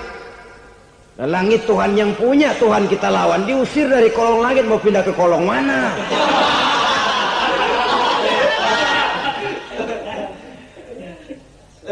Jadi jangan merasa kufur nikmat kan enteng. Iya, kelihatannya begitu, tidak sebahaya kufur iman. Tapi kufur nikmat ini merupakan anak tangga yang kalau kita sudah mulai naik, kita akan naik terus sampai kepada tingkat di mana kita mengalami kufur iman. Kalau sudah ke sana, maka akhlak kita kepada Allah terkenalah erosi, terkena polusi, hancur akhlak kepada Allah, dan itulah sumber kesengsaraan abadi. Kalau cuma kita tidak berakhlak kepada manusia, barangkali resikonya cuma kehidupan di dunia ini. Mungkin juga ada kehidupan akhirat. Tapi kalau sudah tidak berakhlak kepada Allah, dunia akhirat kita rugi dan celaka. Maka pada kesempatan ini saya mengajak, marilah jaga baik-baik akhlak kita kepada Allah. Satu kali kita bertauhid, sampai mati kita bertauhid. Satu kali la ilaha illallah, jangan tergelincir lagi kita keluar daripada kalimat itu. Satu kali kita bertuhankan Allah, jangan bertuhan yang lain selain daripada Allah. Jangan sekutukan Allah, jangan samakan Allah dengan sesuatu, jangan mengangkat yang lain sama agungnya dengan Allah. Sebab dengan demikian kita seolah-olah sudah mengotori akhlak kita kepada Allah subhanahu wa ta'ala. Ini berat, saudara-saudara. Ini tidak ringan. Kadang-kadang saya katakan tadi, masalah ekonomi. Kadang-kadang persaingan hidup yang makin tajam, di tengah lapangan kerja yang makin sulit, di tengah orang banyak potong kompas. Kalau berpatokan kepada nilai tauhid, la ilaha illallah, tidak ada Tuhan selain Allah, maka saya tidak akan takut kecuali hanya kepada Allah. Saya tidak akan menggantungkan hidup kecuali hanya kepada Allah. Saya tidak akan minta rezeki kecuali hanya kepada Allah. Kadang-kadang situasi yang nekat membuat kita kehilangan keseimbangan, kehilangan pertimbangan, picik pandangan. Akibatnya kita merusak akhlak kepada Allah Subhanahu wa ta'ala. Ironinya kan orang sekarang kalau ditanya, lu nyolong ya? Iya. Kok berani? Emang. Lu nggak tahu Tuhan lihat? Tahu. Kok nyolong juga? Biarin. Kalau Tuhan mah lihat, jangan kagak ribut. Nggak ribut katanya. Kalau orang lihat, 2 orang saja tahu, geger kelurahan. Ini kan sudah mendustai dirinya sendiri, sudah merusak akhlaknya kepada Allah Subhanahu wa ta'ala. Tuhan nggak ribut katanya. Saudara hadirin yang saya hormati, jadi oleh karenanya akhlak kita kepada Allah merupakan basis daripada kehidupan beragama. Kalau itu sudah mulai rapuh, mulai terkena erosi dan polusi, mulai rusak, dikhawatirkan nanti nilai ibadah kita kepada Allah juga akan turut ambruk karenanya. Saudara-saudara kaum muslimin rahimakumullah, tugas yang kedua memperbaiki akhlak manusia kepada sesama manusia. Kita tahu Islam sesuai dengan namanya adalah agama damai. Maka akhlak manusia kepada sesama manusia menempati porsi yang penting dalam kehidupan beragama. Bagaimana seorang muslim bergaul, bertata krama terhadap sesama manusia. Mari kita lihat lebih jauh persoalannya. Untuk memudahkan pembicaraan dari kacamata agama, kita kelompokkan saja manusia itu dalam 2. Pertama yang seiman dan yang kedua yang tidak seiman. Yang tidak seiman itu kita sebut saja kufur atau kafir. Nah, kepada yang kafir pun kita diajarkan untuk berakhlak. Apalagi kepada yang memang nyata-nyata seiman, sekeyakinan, seakidah. Kemanapun Islam datang, ke negara manapun ia masuk, ia tidak menaburkan kerusakan. Jadi tidak benar kalau orang pernah itu menggambarkan, saking sentimennya seorang orientalis pernah menggambarkan Nabi Muhammad di tangan kirinya Quran, di tangan kanannya pedang, menggambarkan seolah-olah Islam dikembangkan dengan kekerasan. Sebenarnya tidak sama sekali. Kalaupun dalam sejarah perkembangan Islam pernah terjadi perang, maka perang dalam Islam sesungguhnya apabila kita amati sejarahnya bukan untuk memaksakan agama, karena memang agama tidak bisa dipaksakan, tetapi justru untuk mempertahankan agama dari segala macam hambatan, rintangan, hinaan dan fitnahan. Tapi kemanapun yang jelas Islam masuk, dia tidak pernah membuat kekacauan, kerusuhan ataupun penghancuran. Candi Prambanan bahkan dipugar, gereja-gereja tidak ada yang dihancurkan oleh umat Islam. Kenapa? Islam agama damai. Soal agama, soal lakum dinukum waliyadin, la ikraha fid din, qad tabayyana ar-rusdu minal ghayy. Tidak ada paksaan dalam beragama, sebab nyata yang benar dengan yang tidak benar. Belum pernah ada orang kafir masuk ke perkampungan orang Islam lalu dikejar-kejar, diteriakin kafir, kafir, sunatin.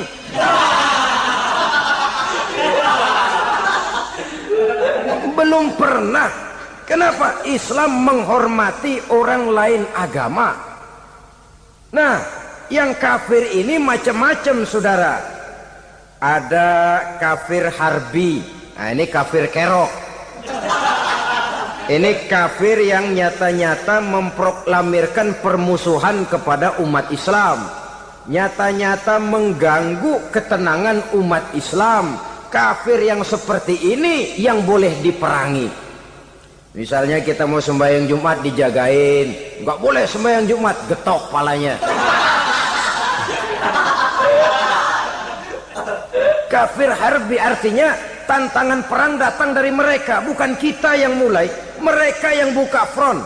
Prinsipnya umat Islam tidak boleh mencari-cari musuh, tapi pun tidak boleh lari kalau ketemu musuh. Musuh jangan dicari, ketemu jangan lari. Karena itu kesan seolah-olah umat Islam ini teroris, umat Islam ini destroyer, umat Islam ini sering menimbulkan keonaran, kerusakan. Sungguh satu fitnahan yang sangat keji. Umat Islam adalah umat yang cinta damai. Islam di masa perkembangannya masuki Eropa melalui Selat Gibraltar, Jabal Tariq, memasuki Spanyol. Islam tidak pernah meruntuhkan gereja, Islam tidak pernah membunuh orang-orang Nasrani. Bahkan Islam mewariskan peradaban dan kebudayaan yang begitu tinggi nilainya di bidang ilmu pengetahuan, sampai ketika itu Barat banyak mengkaji ilmu pengetahuan dari dunia Islam. Buku-buku berbahasa Arab diterjemahkan ke bahasa Yunani, dipelajari oleh para cendekiawan di negeri Barat sana. Mereka mengambil manfaat yang banyak dari masuknya Islam ke Eropa. Sementara gereja tetap berdiri dengan megahnya. Kuil-kuil tempat peribadatan tidak satupun yang diusik-usik. Kenapa? Islam agama yang cinta damai. Asal dia tidak diganggu, asal kehormatannya tidak dihinakan. Jadi kafir harbi, kafir yang nyata-nyata nantang perang, ngajak berkelahi, itu kafir yang nyari penyakit. Kafir harbi ini boleh diperangi dengan catatan mereka yang memang mulai. Yang kedua, kafir zimmi. Kafir zimmi, kafir yang hidup di tengah mayoritas muslim, tapi mereka mau hidup dengan aman, damai, tenang. Mereka wajib dilindungi. Bahkan Nabi pernah memberikan satu jaminan, man aza zimmiyan faqad azani. Siapa yang mengganggu orang kafir zimmi sama saja dengan mengganggu saya. Kehormatannya dijaga, harta bendanya dilindungi, anak istrinya pun dilindungi. Dan ini jadi kenyataan. Saudara bisa lihat di negara-negara yang mayoritas penduduknya beragama Islam, orang-orang kafir di luar Islam hidup dengan tenang, aman, damai. Di Saudi Arabia, di luar tanah haram, di luar Mekah dan Madinah, banyak orang-orang kafir mencari nafkah. Mereka tenang, aman, dilindungi undang-undang. Begitu di Mesir, begitu di negara Indonesia yang berdasarkan Pancasila ini. Kehidupan beragama menimbulkan gairah, rukun, tenang, aman, damai, sepanjang tidak saling ganggu, tidak saling usik, menghargai orang yang sudah beragama, tidak menjadikan penganut suatu agama sebagai sasaran dari dakwah agama lainnya. Saudara-saudara kaum muslimin rahimakumullah. Jadi memang oleh Al-Quran kita dianjurkan asyidda alal kuffar ruhama bainahum. Tegas kepada orang kafir, kasih sayang kepada sesama muslim. Tapi tegas bukanlah berarti marah-marahan, bukan berarti musuh-musuhan, bukan ngajaki perang. Tegas dalam arti punya garis tentang kehidupan beragama, lakum dinukum waliyadin. Soal kehidupan sosial, mari kerjasama. Bangun jalan, ayo rame-rame. Siskamling, mari bebarengan. Bikin puskesmas, mari sama-sama. Tapi kalau sudah soal agama, itu tidak perlu ada toleransi agama. Yang perlu toleransi antar umat beragama. Kalau umatnya mau kerjasama silakan, tapi tidak menyangkut soal ibadah. Jangan kerjasama di bidang ibadah. Itu kerjasama yang salah pasang, saudara-saudara. Sehingga dengan demikian toleransi adalah menyangkut kehidupan antar umat beragama. Sedangkan agama sendiri punya coupling yang nyata. Sehingga dengan demikian tegas kepada orang kafir dalam arti kita punya satu kepribadian. Tidak ngambang. Nggak, lalu kalau ditanya orang, sebenarnya agama lu apa sih? Gua mah gimana musimnya aja. Agama pakai musim kayak rambutan. Akhirnya ya begitu, musim-musiman. Ke masjid kelihatan, ke gereja hayo, ke candi nongol, ke apa? Bingung malaikat bagaimana nyatetnya nih bocah ini. Di mana aja ada. Kita punya satu kepribadian. Saya Muslim dan garis saya ini, lakum dinukum waliyadin. Bagi Tuhan persilakan agama Tuhan, bagi kami agama kami. Kami hormati Tuhan, Tuhan hormat kepada kami. Tapi soal agama, kaplingnya jelas. Kerjasama, mari urusan muamalah, bidang sosial. Yuk kita siskamling sama-sama dengan orang lain agama. Mari jaga kerukunan, kesatuan, persatuan, kekompakan.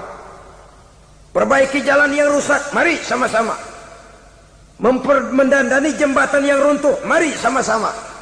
Tapi sembahyang, kaplingnya lain-lain. Sebab Nabi juga dulu pernah ditawarkan begitu loh sama kafir jahiliyah dulu, Quraisy itu. Sudah Muhammad, sekarang begini saja, kita join aja daripada marah-marahan. Hari ini saya oke menyembah Tuhanmu Allah, besok gantian kamu menyembah Tuhan kita Latta, Uzza, Manat dan Hubal.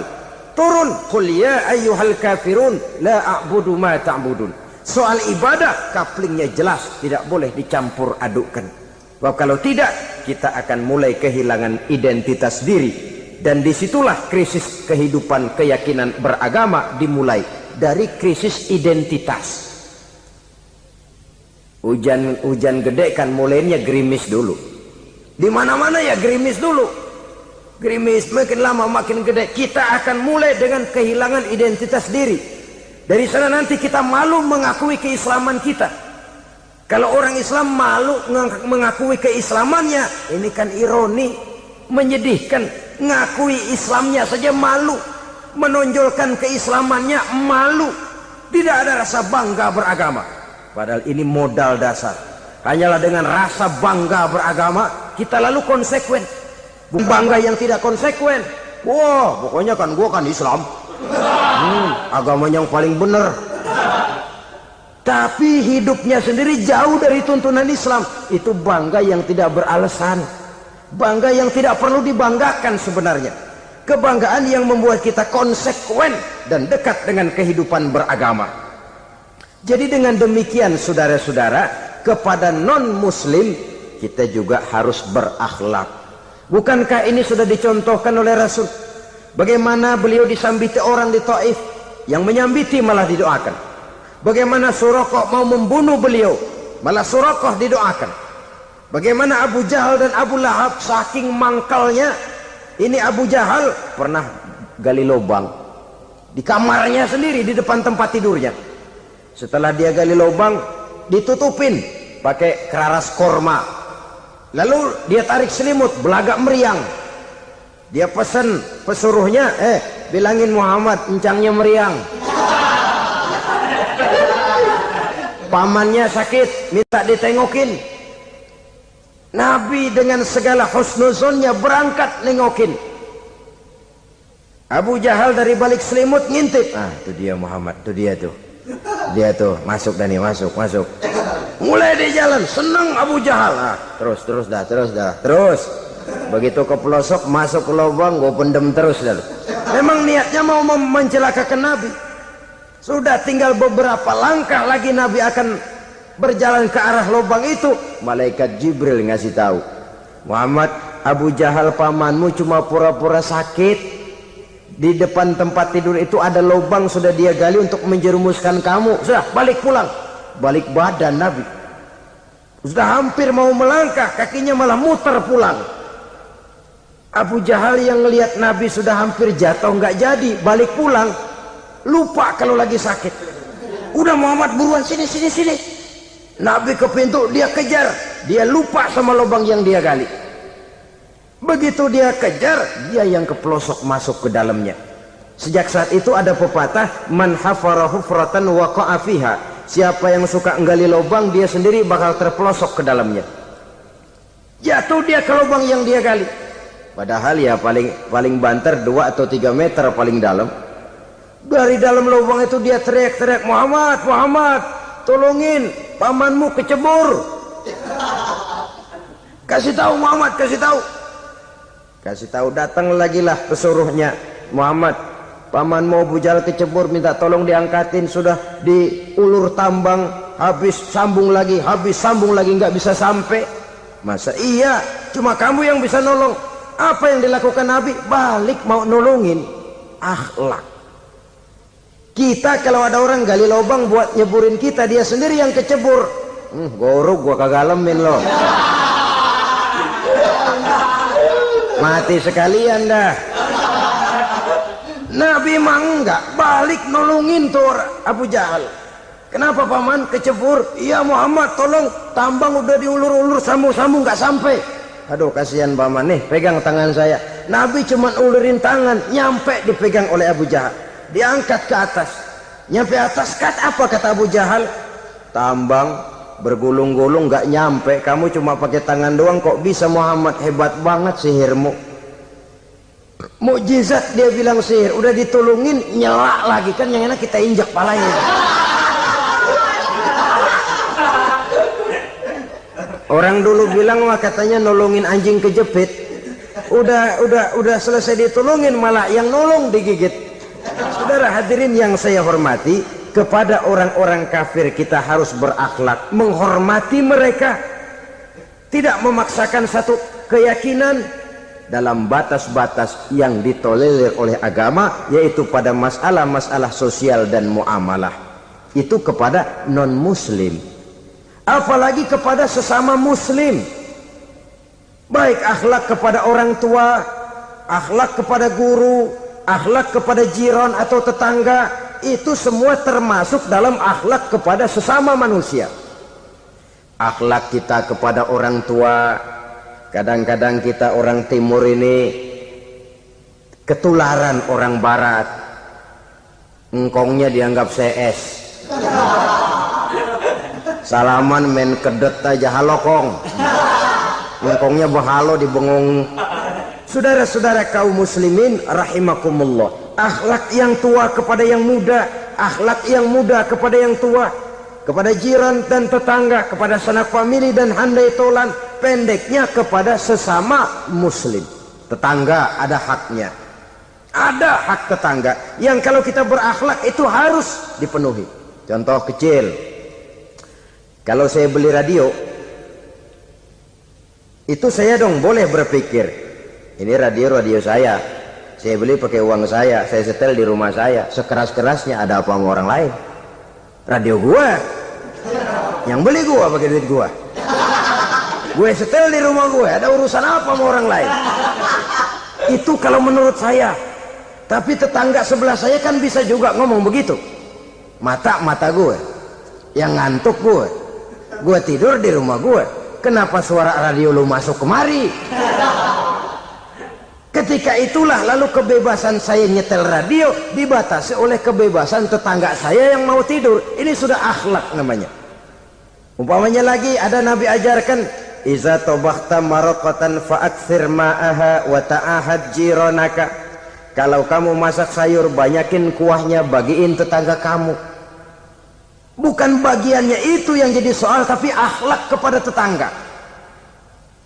Udah tahu tetangganya kelaparan, diseksa, goreng ikan asin, se-RW baunya ngayap, kembang kempis orang nungguin. Saudara hadirin ma'asyiral muslimin rahimakumullah. Jadi dengan demikian, kalau sudah kembali kepada orang-orang yang nilai imannya sama dengan kita, apapun organisasinya, apapun baju yang mereka pakai, kaos yang mereka pakai, jaket yang mereka pakai, kalau sudah seakidah, seiman, jaga akhlak kita. Pendapat boleh berbeda, kaos boleh tidak sama, jaket boleh beraneka warna, bendera boleh beragam-ragam, tapi ukhuwah Islamiyah ini utamakan. Adalah lebih baik mencari persamaan dalam kehidupan dan bukan memperbesar perbedaan. Hanyalah dengan mengembangkan nilai-nilai akhlak semacam ini, toleransi tidak hanya diperlukan kepada yang non-muslim, kepada sesama muslim pun toleransi. Artinya apa? Jangan memponis amalan orang lain. Yang usolli, yang tidak usolli, berjalanlah menurut keyakinannya masing-masing. Jangan lalu memponis, itu namanya nggak toleransi. Kamu nggak pakai usolli ya? Enggak. Brengsek. Kamu pakai usolli ya? Iya. Bid'ah. Lah dua-duanya kagak yang bener. Kalau yang sembahyang kagak bener, bagaimana yang kagak sembahyang? Apa itu yang bener? Toleransi, setuju dengan perbedaan pendapat, jangan memponis amalan orang lain. Karena kita hanya beramal, hak menerima adalah Allah Subhanahu wa ta'ala. Jangan sebentar-bentar mencap bid'ah, dolalah, finnar, neraka. Kayaknya neraka kapling orang tuanya kali. Gampang bener masukin orang ke neraka. Kita kadang-kadang bisa toleransi dengan orang luar, tapi kepada sesama muslim toleransi tidak sanggup kita adakan. Mengklaim merasa kita yang benar, orang lain salah semua, itu tidak toleransi namanya. Mentang-mentang jadi ustadz nih, satu-satunya ustadz di sini ya, semuanya mesti ngaji kemari. Kalau nggak ngaji kemari Islamnya kurang tapi bener. Toleransi, saudara-saudara kaum muslimin rahimakumullah, lapang dada menghargai orang yang berbeda pendapat. Apalagi kalau perbedaan pendapat itu menyangkut hal-hal yang tidak prinsipil, menyangkut hal-hal yang sekunder dalam kehidupan beragama, menyangkut masalah-masalah yang dalam bahasa fikih disebut soal-soal furu'iyah. Tidak usah menyebabkan kita bersih tegang. Kepala sama hitam pendapat boleh berbeda dan halal. Bahkan Nabi mengatakan ikhtilafu ummati rahmatun. Perbedaan pendapat di kalangan umatku bahkan menjadi rahmah, sepanjang perbedaan pendapat itu diiringi dengan rasa toleransi. Tapi kalau sudah main baku hantam, main klaim, memponis orang lain, akhirnya timbullah keretakan. Jangan heran kadang-kadang satu masjid dua kelir. Ya soal kelir boleh kelar-kelir, boleh kelar-kelir, tapi kalau harus terlalu mencolok menyebabkan timbulnya keretakan, saya kira yang akan turun bukan lagi rahmah tapi bala. Bala akan menimpa kita, jatuh kita menjadi umat yang lemah. Oleh karena di antara kita sendiri, sesama kita tidak pandai bertoleransi, tidak lapang dada. Ada anak muda kelihatannya mau majuan dikit, yang tua curiga. Nih, kalau dia maju pasaran gua bangkrut dong nih.